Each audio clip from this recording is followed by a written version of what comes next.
Selamat bertemu kembali di mata kuliah Teknik Reservoir Minyak Bumi. Pada pertemuan kali ini, kita akan membahas sumber daya dan cadangan. Sumber daya itu resources, dan cadangan itu reserve. Nanti apa bedanya antara sumber daya dan cadangan dari sisi geologi atau keterdapatan data penambahnya atau data pendukung yang lainnya. Kalau kita menurut definisi gitu, bedanya ini sumber daya atau resources dan cadangan gitu. Menurut Petroleum Resources Management System atau PRMS yang direvisi pada Juni 2018. Jadi kalau definisi resources itu adalah meliputi semua jumlah petroleum, bisa minyak atau gas yang terjadi secara alami di kerak bumi, baik keduanya sudah ditemukan maupun yang belum. Ya, jadi di sini kalau resources ini ada dua kata kunci atau discovery dan undiscover. Jadi uh, ini belum ditemukan, ini sudah ditemukan, ditambah dengan jumlah yang siap untuk diproduksi, baik yang itu secara konvensional maupun unkonvensional. Sedangkan kalau reserve itu jumlah jadi petroleum yang bisa diproduksi atau diambil secara komersil, komersial, diaplikasikan dengan akumulasi yang dari data-data yang sudah ditentukan, gitu ya. Jadi cadangan ini merujuk pada discover, ditemukan, bisa diambil secara komersial dan sisanya. Jadi itu bedanya. Jadi yang reserve itu bisa diambil secara komersial. Kemudian kalau resource itu baru jumlahnya yang baik belum ditemukan maupun yang sudah ditemukan tapi siap untuk diproduksi. Kalau ini definisi dari PRMS. Ya. Dan kalau kerangkanya dari kerangka klasifikasinya, jadi kalau di sini yang undiscover gitu ya, petroleum initial in place gitu ya, PIIP ini kan petroleum initial in place ini ya. Jadi ini jumlah totalnya. Jadi kalau jumlah total ini ada yang di discovery, ini yang undiscovery atau belum ditemukan. Kalau ini sudah. Nah, kalau yang discover gitu. Ini bisa dibagi juga kelompoknya. Jadi kalau yang ini termasuk prospecting. Jadi kalau yang undiscover itu ada dua jenis ya, unrecoverable artinya tidak bisa diambil, dan ini ya prospek untuk bisa diambil. Nah, ketika prospek diambil bisa diambil gitu, itu juga bisa dibagi tingkat keyakinannya. Tingkat keyakinannya mulai dari 1U, 2U, dan 3U. U itu menunjukkan dia undiscovered. Ya, kemungkinan dia bisa diambil gitu. Artinya ini tingkat ketidakpastiannya, ketidakpastiannya. Jadi kalau yang di sini ketidakpastiannya tinggi atau kita 3U, kalau dulu pakai istilah P10, kalau yang di tengah-tengah itu P50, yang 1U ini P90. Artinya tingkat keyakinan di sini semakin tinggi dibanding yang di sini. Berarti ini tingkat keyakinannya hanya 10%, di sini tingkat keyakinannya 90%. Ini yang prospektif, gitu ya. Ini yang undiscovered, tapi prospektif untuk bisa dikembangkan. Kemudian yang di sini yang discover. Discover itu dibagi menjadi tiga, yang unrecoverable, tidak bisa diambil, kemudian kontingen resources, yang ini sub komersial, yang ini sudah komersial. Ya, yang ini sudah komersial. Sama kalau yang di sini dibagi berdasarkan tingkat keyakinannya. Kalau yang di sini karena kontingen resources gitu ya. Ini 1C, 2C, 3C, berarti ini P10 juga. Terus kemudian P50, ini P90 atau diklasifikasi menjadi C1, C2, dan C3. Ketika ini sudah mulai diproduksi komersial, di batasnya di sini, ya, Ini sudah menyangkut ke reserve. Karena tadi yang kalau menurut definisi, reserve itu kan yang bisa diproduksi secara komersial. Tetapi kalau yang sumber daya itu ini semuanya. Jadi ini kita sebut sumber daya, baik yang undiscovery maupun yang discovery. Nah, ini ketika yang undiscovery, kemudian ini discovery tadi ya, ini discovery gitu ya. Ketika ini prospek, terus kemudian ini ada titik di mana garis ini adalah garis penemuan, nah dia masuk ke discover. Nah, discover sebelum datanya ada itu masih dibagi menjadi tiga ini. Kemudian ketika sudah bisa diproduksi secara komersial, ini ya ini kita sebut sebagai reserve. Ya. Jadi kalau resources secara keseluruhan, tetapi kalau reserve ini yang sudah mulai diproduksi secara komersial. Kemudian kalau yang di sini, kalau kita lihat, ini kalau semakin ke sana, change of discovery atau peluang untuk penemuan itu semakin tinggi. Ini ketika ini prospecting gitu ya, peluang untuk penemuan tinggi. Nah, ketika sudah ditemukan di sana, semakin ke sana, itu adalah peluang untuk dikembangkan. Nah, 1P tadi, istilah-istilah 1P, 2P, dan 3P ini setara dengan cadangan terbukti. Artinya data-datanya banyak. Misalnya skenario perkiraan cadangan, perkiraan rendah cadangan, kemudian 3P ini adalah setara dengan cadangan terbukti ditambah dengan cadangan mungkin, menunjukkan perkiraan terbaik cadangan itu. Terus kemudian 3P itu dengan cadangan terbukti ditambah dengan cadangan mungkin ditambah cadangan harapan possible menunjukkan perkiraan tinggi cadangan gitu. Jadi perkiraan tingginya di sini sebenarnya. Cuman untuk proof-nya itu di sini.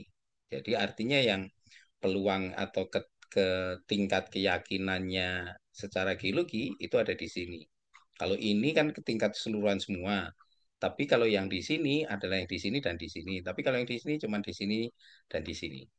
Ya. Itu kalau 1P.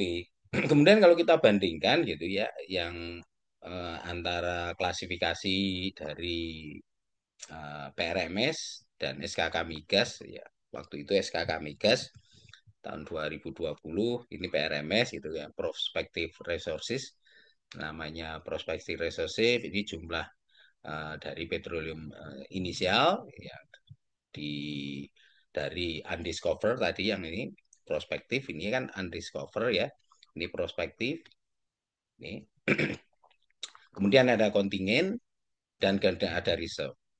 Di SKK Migas juga ada sama prospektif. Ini merupakan bagian dari volume undiscovered IPIP, Initial Petroleum in Place. Kalau yang di sini kan Petroleum Initial in Place gitu. Terus kemudian diperkirakan dapat diambil. Ini dapat diambil. Volume ini diidentifikasi saat eksplorasi. Ini tingkat prospektif. Kemudian yang kontingen, ya, jadi sumber daya yang kontingen ini merupakan bagian dari volume IPIP yang diperkirakan dapat diambil berdasarkan proyek yang ditetapkan dengan dibatasi faktor teknis. Ada technical, kalau tadi di sini, ini ada faktor technical. Ini dibatasi dengan faktor technical. Ya, jadi proyek yang berada dalam kelas kontingen mengalami kendala dari sisi komersial. Jadi sisi komersialnya masih belum belum layak gitu ya. Karena umumnya masalah utama terletak pada faktor keekonomian, regulasi dan legal gitu. Mungkin ada, tetapi jumlahnya tidak banyak.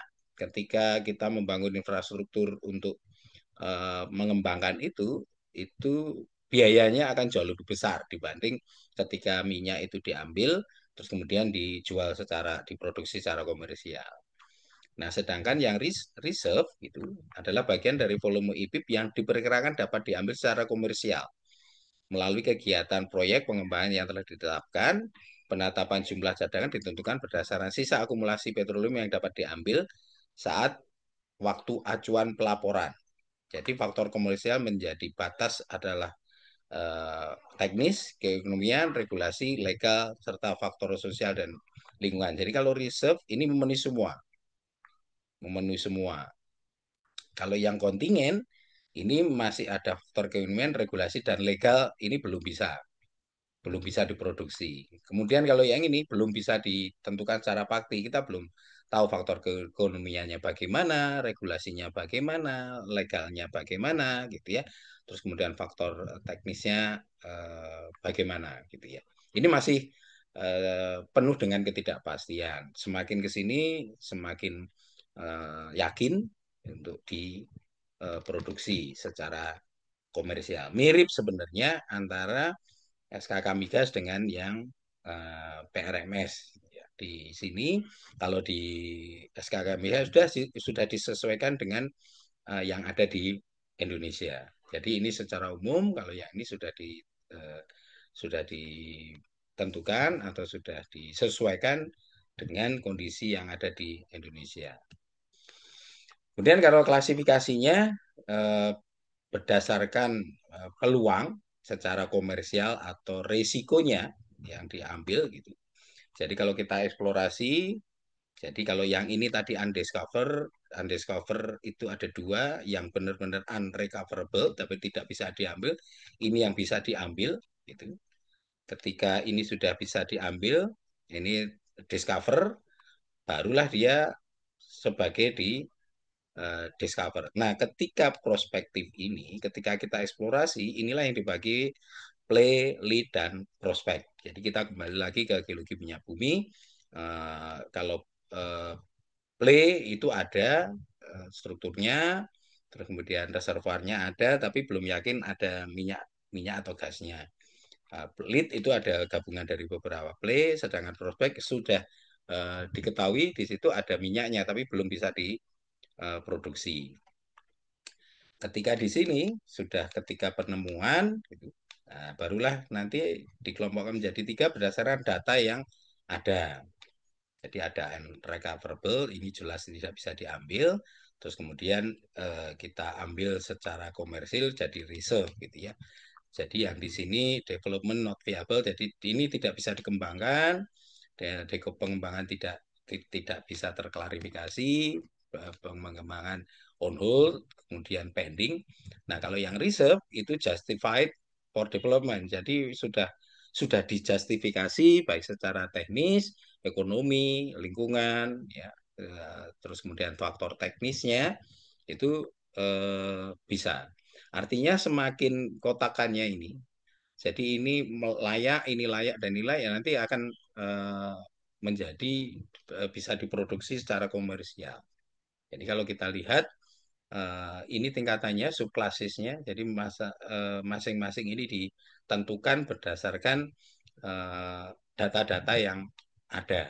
Gitu ya. Semakin ini clear, itu bisa dikembangkan dari resources bisa berubah menjadi reserve nantinya. Kalau di sini high risiko sangat tinggi, jadi baru penemuan tapi tidak bisa dikembangkan itu kalau ketika langsung mau dikembangkan ya risikonya sangat tinggi gitu. Karena data-data yang lainnya belum banyak gitu. Jadi tingkat gamblingnya itu masih sangat tinggi sekali. Semakin ke sana, semakin ke atas, semakin ke reserve, ini adalah lower risk, risiko rendah. Karena semua eh, sudah terpenuhi semua data-datanya, baik secara teknis, secara keekonomian, regulasi, gitu ya, itu sudah ditentukan semua. Jadi resikonya sangat rendah. Kalau ini masih tinggi di sini ya. Kemudian apa itu play, lead, dan prospek tadi? Play ini kalau dari eh, Megundu gitu ya.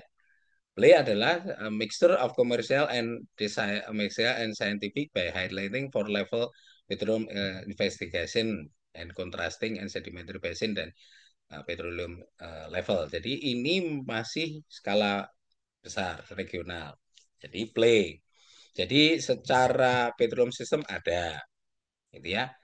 tetapi secara ekonomi belum bisa.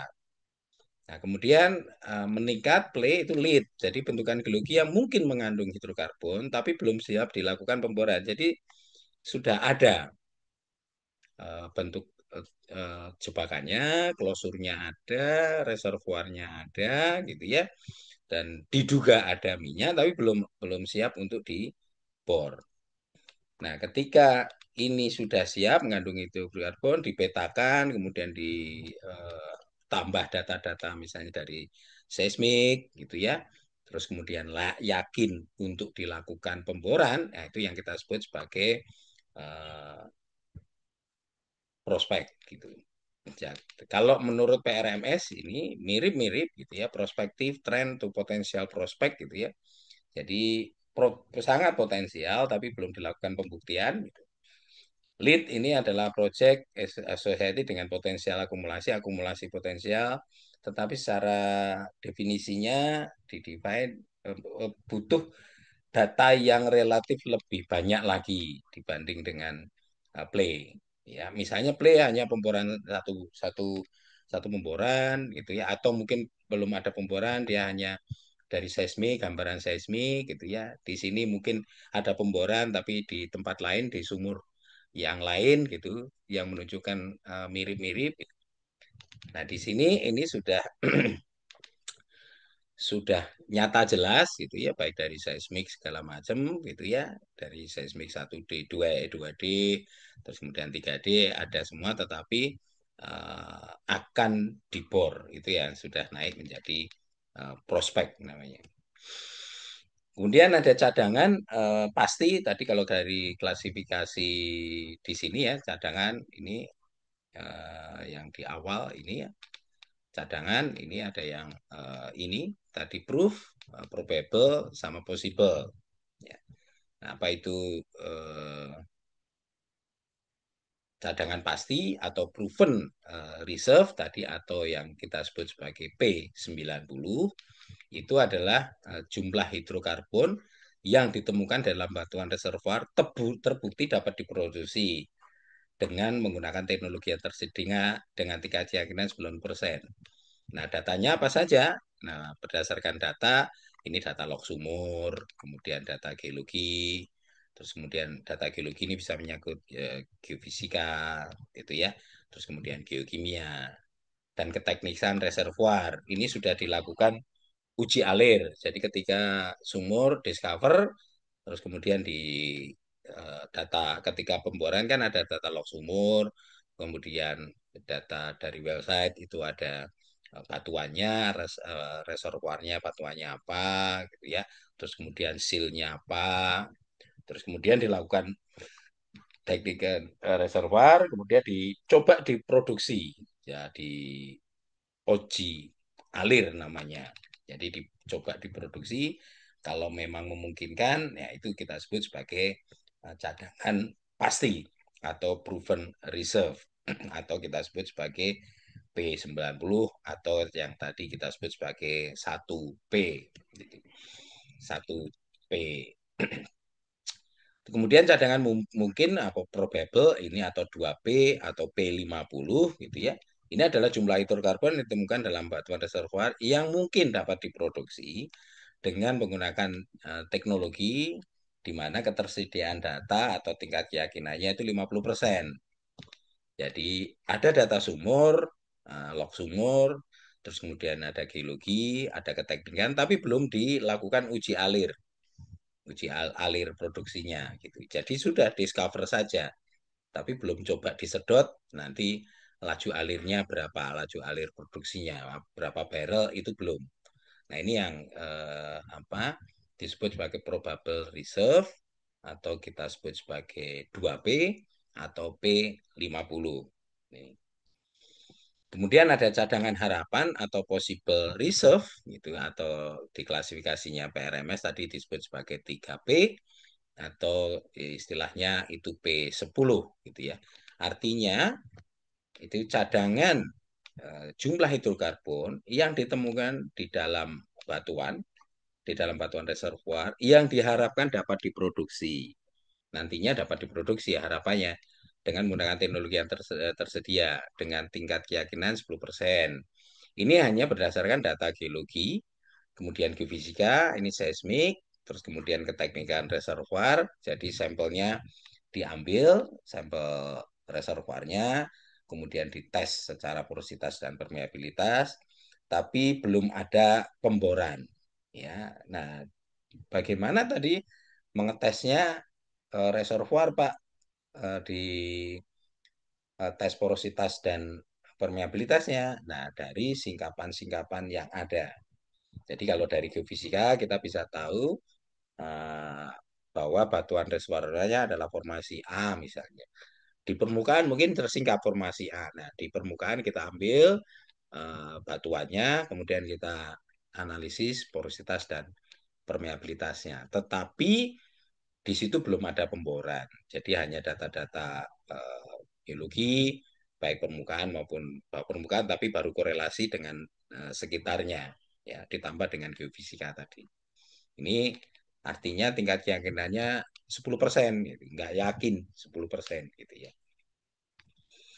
Nah, pembagian kategori cadangan gitu, batas P1, P2, P3 itu secara vertikal. Baik, kalau kita secara vertikal, batas P1 itu batas oil water contact atau gas water contact. Jadi ketika dilakukan pemboran kan kita bisa tahu ada atau dari data log sumur tadi kita bisa tahu nih OWC atau GWC-nya. Nah, itu adalah batas P1 secara vertikal ya, secara vertikal. Maka apabila OWC dan GWC dapat ditentukan secara pasti, maka tidak ada batas P2 maupun P3 secara vertikal dalam reservoir. Yang ada adalah batas P1. Nah, jika kontak tidak ditemukan, kontak OWC-nya ini tidak ditemukan, P1 adalah batas interval tes produksi atau drill stem test gitu. Jadi batuannya diambil kemudian di DST, ketika itu sudah ada DST-nya, ya itulah yang kita pakai sebagai batas P1. Kemudian apabila resistivity di bawah tes produksi tadi, DST menunjukkan lebih besar atau sama dan didukung dengan data properti yang bagus, maka P1 bisa sampai lowest known oil atau LKO atau lowest known gas atau LKG. Kemudian batas P2, ini batas antara P1 yang paling rendah sampai batas LKO ini tadi yang berdasarkan DST tadi. Jadi P1 ke P2 itu P1 ke LKO itu yang kita sebut sebagai P2. Kemudian jika batas P1 ada di LKO atau lowest test, maka batas P2-nya berada uh, antara P1 dan setengah batas vertikal P1 dengan spill point, korelasi antar sumur atau highest non water atau HKW. Kemudian batas P3 itu batas antara P2 dengan spill point atau korelasi antar sumur atau highest non water atau HKW ini.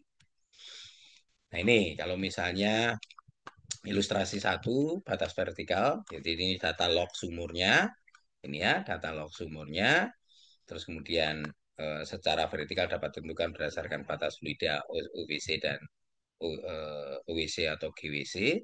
Kemudian dilakukan tes produksi di sini. Nah, kontak antara ini itulah yang kita sebut sebagai proven di sini. Di sini proven. Misalnya ini eh, apa namanya gas gitu ya. Ini kalau ini gas berarti ini GWC. Kalau ini minyak berarti OWC, gitu ya. Nah, ini ada gradien. Jadi eh, tekanan formasi, tekanan antara gas dengan air di sini akan berbeda. Nah, perpotongan antara gradien tekanan dari air maupun gas ini merupakan GWC-nya. Nah, itulah yang kita sebut sebagai proven ini di sini. Ini P1, ini batas P1-nya. Kemudian secara area gitu. Jadi kalau yang tadi ini kalau yang tes produksi air, kalau ini tidak diketahui ya ini ya sebagai batasnya gitu ya tes produksi alirnya ini di sini. Karena tadi di sini Ini ya, kalau misalnya ini tidak diketahui, ini diambil secara vertikal apabila OWC tidak ditentukan secara pasti, maka batas P2-nya maupun P3 secara vertikal dalam reservoir yang sama. Jika kontak tidak ditemukan, maka batas P1 adalah batas bawah interval tes. Jadi kalau misalnya tadi di sini tidak ada apa namanya GWC ini ya, misalnya tidak ketemu GWC ini sementara laju alir gas gitu ya dari steam test kedalaman tertentu begitu. Nah, ini batas paling bawah ini yang kita anggap sebagai eh, P1. Kalau ini tidak diketahui ya maupun GWC maupun OWC-nya tidak diketahui ya ini batasnya. Itu. Terus kemudian kalau yang P2 tadi, batas P1 lowest test sampai dengan batas LKO. Atau ini tadi kalau LKO lowest paling bawah dari non oil legal LKO dan atau lowest non gas gitu ya. Batas paling bawah. Jadi P2 ini batas P1 sampai dengan LKO.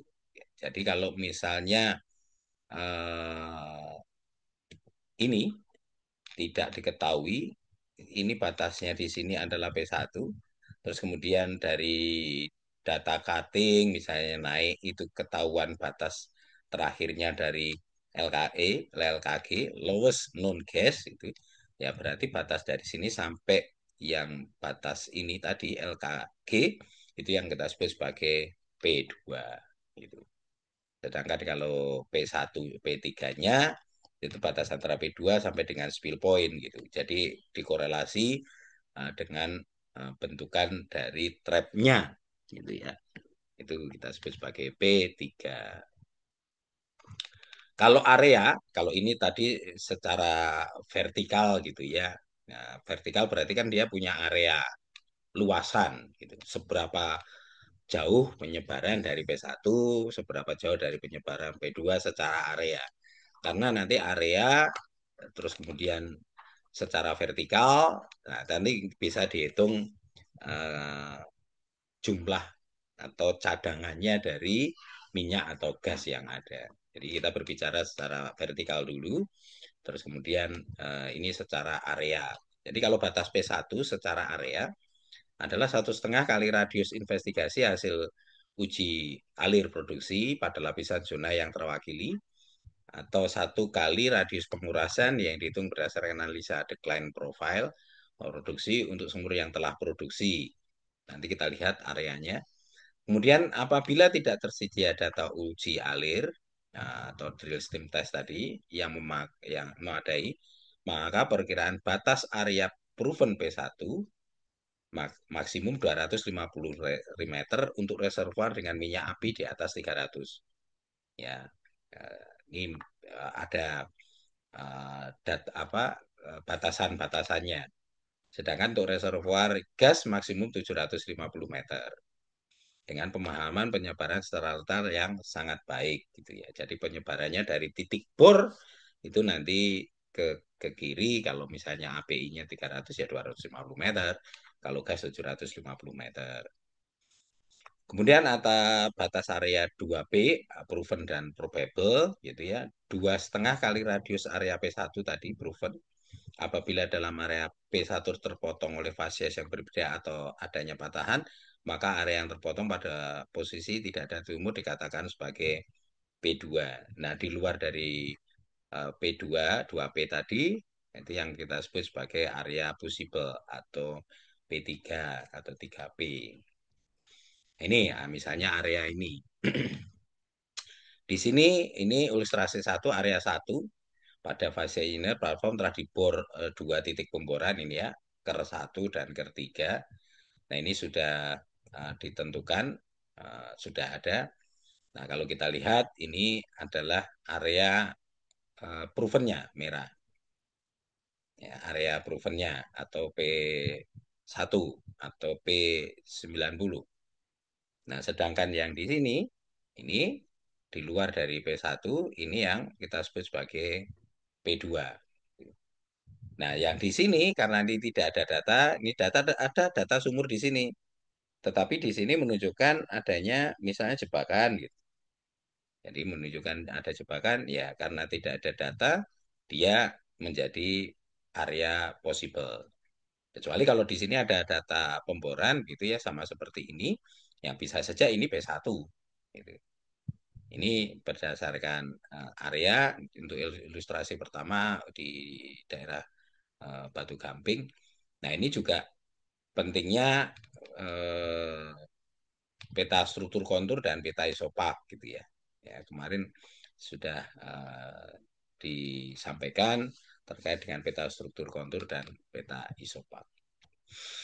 Kemudian area kalau ini misalnya tidak dibatasi struktur geologi gitu ya. Ini murni batu gamping begitu, tapi hanya dibatasi ini ada data, di sini tidak ada data gitu. Jadi ini tidak terganggu oleh struktur geologi baik sesar gitu ya. Nah, kalau yang ini itu ada struktur geologi, ada sesar. Jadi kalau yang tadi ini kan area provennya adalah 1,5 kali radius investigasi hasil produksi pada lapisan atau zona yang terwakili atau 1,5 kali radius pengurasan yaitu berdasarkan ini atau apabila tidak ada hasil uji alir produksi dari perkiraan batas airnya adalah maksimum 250 meter. Ya, jadi kalau misalnya di sini ada pemboran dan discover benar-benar, tapi tidak ada data ujinya, uji alirnya, ya kita ambil 250 meter, di sana 250 meter. Jadi radius inilah yang kita sebut sebagai P1. Ya. Kemudian kalau P2 tadi yang di sini adalah 2,5 kali. 2,5 kali dari area proven tadi. Ini. Kalau ini 1,5 misalnya. Nah ini 2,5. Tetapi tidak mutar. Ini jadi kalau yang P2 ini kan batasnya yang agak hijau tua gini ya. Ini tidak mutar karena apa? Ini dibatasi oleh data-data struktur. Jadi berhenti di sini. Ini berhenti, di sini juga berhenti. Jadi ini peta net P, peta ketebalan yang sudah di overlaykan dengan peta struktur kontur. Ini. Jadi ini yang kita sebut sebagai P2, ini titik sumurnya. Nah, di luar ini itu yang kita sebut sebagai P3.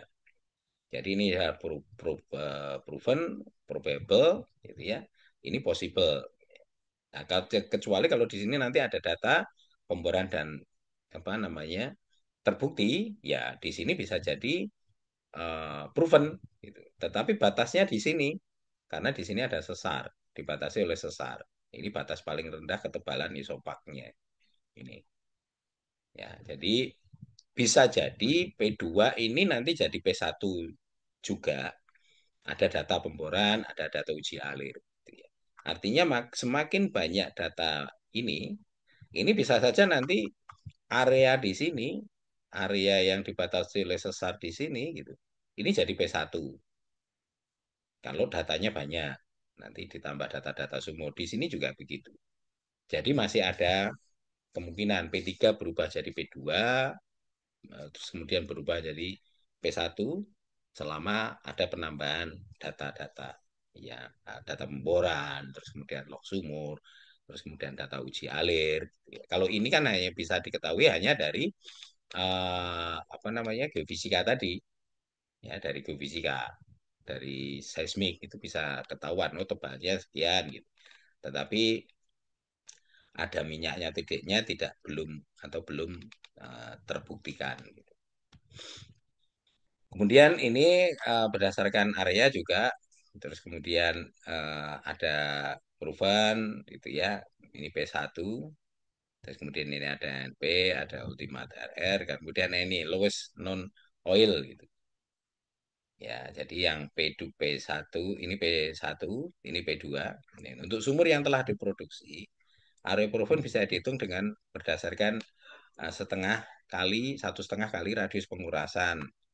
Radius pengurasan sumur hasil dari penarikan decline analisis dan profil sumur. Jadi ini, jadi ketika ini diproduksi nanti akan turun. Ini kurve 1, ini produksi ini akan turun lagi, kurve 2, terus kemudian ini base, ini yang disebut sebagai ultimate RR ya. Jadi ultimate resources. Ini, ini. Jadi kalau ini yang sudah provennya, ini yang apa namanya decline pertama, ini decline kedua. Ini yang kita sebut sebagai kalau ini ada uji pengurasan. Jadi ada penguji pengurasan. Jadi ini P1-nya, ini P2-nya, nah batas yang paling bawah ini LKU-nya. Kemudian kalau ada beberapa area, jadi kalau ini trap gitu.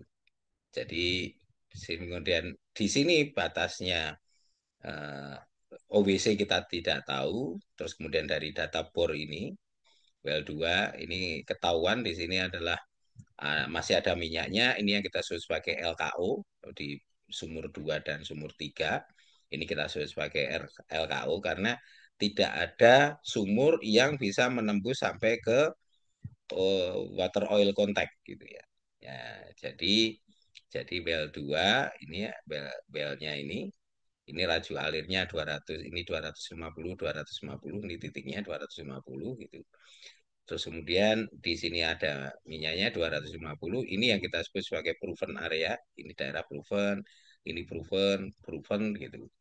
Terus kemudian LKO ini LKO paling bawah begini. Ini yang kita sebut sebagai probable atau P2, ini P1, P1, P1, P, 1P, 1P atau P90, P90, P90, ini P50. Nah, yang di sini karena tidak ketemu mungkin luas begini, itu. Ini yang jadi possible area atau 3P atau P10. Jadi masih ada kemungkinan kita menjumpai kalau ini water oil contact berarti minyak. Di sini masih kemungkinan akan kita temukan minyak karena data sumurnya aja yang tidak ada. Kecuali kalau misalnya nanti di sini ada pemboran lagi gitu ya, well well well 4 gitu, 4 di sini atau di sini titik di sini ngebor lagi gitu ya, ngebor sampai ke ini apa WOC water oil contact. Nah, ini berubah. Jadi tidak probable, tidak possible. Jadi yang area ini kita sebut sebagai proven. Ya, area ini semua kita sebut sebagai proven. Ini misalnya well 4 di sini, misalnya ini well 4 di sini, kemudian well 5 di sini. Ya. Tapi bisa saja ini eh, batas delineasinya nggak seperti ini gitu ya provennya. Artinya ya kalau di sini tambah data sumur, sumur, di sini sumur, di pinggir-pinggirnya ada sumur gitu. Nah, kita bisa mendelineasi P1-nya benar-benar atau provennya. Ini. Jadi ini ilustrasi-ilustrasi yang ada. Kemudian atau di sini ya. Jadi ini yang tadi eh, proven ya. Ini well dua ini proven. Tadi kalau ini kan berhentiannya kalau ini pas di pinggirnya ini. Jadi kalau ini agak bergeser. Jadi yang well 2-nya ini geser ke sini, di sini. Jadi yang di sini garis batas ini di sini sehingga di sini muncul begini. Nah, ini. Jadi semakin lebar.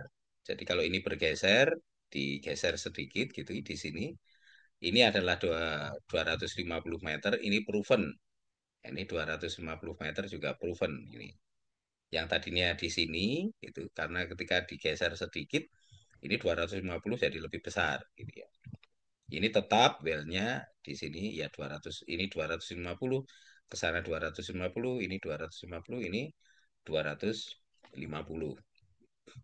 Jadi area 2P sebesar 2,5 kali area P ini ya. Ini 2P yang possible ini. Jadi LKO itu adalah lowen known oil itu adalah sumur yang belum menembus batas OWC ya, water oil contact. Nah, kalau sumurnya berdekatan begitu, ini berdekatan, sangat berdekatan 250, ini 250 gitu ya. Ternyata dari sumur satu 250 meter ke kiri, 250 meter ke kanan bersinggungan dengan jaraknya dari well 2 dan well 3 ini. Jadi kalau ini kan tidak bersinggungan, ini ya 250 artinya jarak ini dengan ini lebih dari 250. Jarak dari sini juga lebih dari 250, dari sini 250. Demikian juga yang di sini, jarak antar sumur ini lebih dari 250, artinya kalau radius 250 dia tidak bersinggungan seperti ini. Tapi kalau yang ini bersinggungan, ya ini bersinggungan. Nah, di sini tidak proven, tetapi seluruh dari well 1, well 2, well 3 ini yang kita sebut sebagai proven. Jadi ini kan sudah terbukti, ini pinggir sini ada, di pinggir sini ada, di satu juga ada gitu. Jadi ini sudah proven. Ini artinya apa? Kalau kita ngebor di sini ya pasti ketemu minyak. Gitu. Kita ngebor di sini ya ketemu minyak, di sini ketemu minyak. Ini yang kita sebut sebagai proven area. Terus kemudian ini probable karena ini ada LKO tadi yang tidak tertembus sumur, karena di sini tidak ada data sumur, tetapi dari cuttingnya well 2 dan well 3 itu, karena ini kan penetrasi paling dalam gitu sampai ketemu seal bagian bawah, ini juga ketemu seal bagian bawah. Ini reservoirnya di sini paling bawah, reservoir paling bawah, ini juga reservoir paling bawah masih mengandung minyak. Nah, itu yang kita sebut sebagai LKO, low non oil. Kalau nanti ini gas ya LKG, low non gas. Gitu. Karena tidak menembus itu tadi, ini oil water contact atau water oil contact ini. Jadi di luar ini kita sebut sebagai probable, kemudian ini LKO ya batasnya, terus kemudian ini adalah kalau benar-benar OWC ya ini possible. Kalau ini nanti ditambah misalnya ada sumur lagi di sini gitu. Di sini sumur, ya bisa saja ini nanti proven. Jadi berubah probable jadi proven. Jadi sumber daya itu juga bisa berubah menjadi cadangan. Cadangan itu bisa kalau kita klasifikasi secara umum itu bisa eh, possible, probable dan proven. Kalau possible itu peluangnya masih banyak gitu ya, asal ada data. Nah, possible bisa berubah jadi probable, probable bisa jadi proven nantinya. Berdasarkan ketika ada penambahan jumlah datanya gitu ya, atau berdasarkan artinya semakin jumlah datanya banyak kan tingkat keyakinannya semakin besar gitu ya. Nah, di sumber daya dan cadangan itu juga seperti itu. Jadi tergantung jumlah datanya gitu ya. Kalau datanya sedikit ya kita mungkin possible gitu. Tapi datanya menengah lumayan ya bisa jadi probable. Semakin banyak berarti jadi proven. Kemudian ini juga gitu. Kalau misalnya ini ada proven, jadi seperti ini. Jadi ini ada data sumurnya yang lain gitu. Di sini kalau di ini kan ini yang di sini ya drill stem testnya ya disikat. Ya, kalau ini diturunkan apa namanya drill stem testnya DST-nya gitu. Berarti ada penambahan area ini yang putus-putus ini. Ini yang tadinya di sini provennya kan titik-titik yang atas ini. Terus kemudian ada penambahan data di bawahnya DST dan masih memungkinkan ada minyaknya gitu. Ya berarti ini provennya semakin melebar. Kalau ini nanti di sini, ya nanti kalau semakin ditaruh di bawah begini, ya ini nanti kan jadi proven juga kan. Ini, jadi kalau ini kita lakukan uji alir sampai di batas bawah dari sumur gitu dan masih ada minyaknya, karena minyak kan masih ya sampai di sini. Jadi kalau ini kita produksi kan minyak pasti ngalir ke sini. Minyak juga akan mengalir di sini. Itu. Jadi ini juga akan semakin ke sana. Ya, jadi artinya penambahan data DST-nya kita turunkan, di sini kita turunkan juga gitu.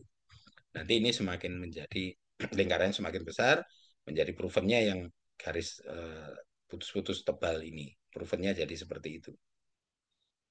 Kalau ditambah lagi ya provennya jadi yang yang probable garis hitam ini akan menjadi garis provennya. Baik, itu yang bisa saya sampaikan terkait dengan istilah sumber daya dan cadangan, bagaimana menentukan, mendefinisikan itu sebagai sumber daya, bagaimana itu mendefinisikan sebagai reserve, gitu ya. Nah, reserve ada juga yang possible, probable, dan proven. Demikian juga yang resources. Ya, resources ada unrecoverable dan prospek gitu ya. Nanti gambarannya sebagai itu. Artinya semakin banyak data yang ada, semakin keyakinannya semakin tinggi. Nah, dari resources bisa saja berubah menjadi reserve. Artinya hitungan resources dengan hitungan reserve akan jauh lebih sedikit reserve-nya ya. Misalnya kita dari eh, dari seismik ada trap, ada klosur, kita hitung luas klosurnya, terus kemudian ketebalannya, misalnya volumenya 100 juta gitu. Itu sumber daya karena belum ada data pemboran. Tapi begitu ada data-data pemboran, ternyata ketebalannya atau batasnya dari OWC tadi itu tidak sampai situ. Artinya jumlah cadangannya nanti akan berkurang dari 100 juta misalnya menjadi 50 juta gitu ya. Nah, demikian semakin banyak data gitu ya, bisa saja nanti jumlah cadangannya mungkin 50 juta itu masih possible gitu ya. Kita mencari yang proven, yang bisa diambil secara komersial itu kan yang proven, baik secara yang diambil ke komersial, faktor teknis, keekonomian, regulasi dan segala macam memenuhi. Nah, itu yang kita sebut sebagai proven, yang akan diambil. Pasti jumlahnya akan jauh lebih kecil. Baik, itu yang bisa saya sampaikan. Terima kasih atas perhatiannya.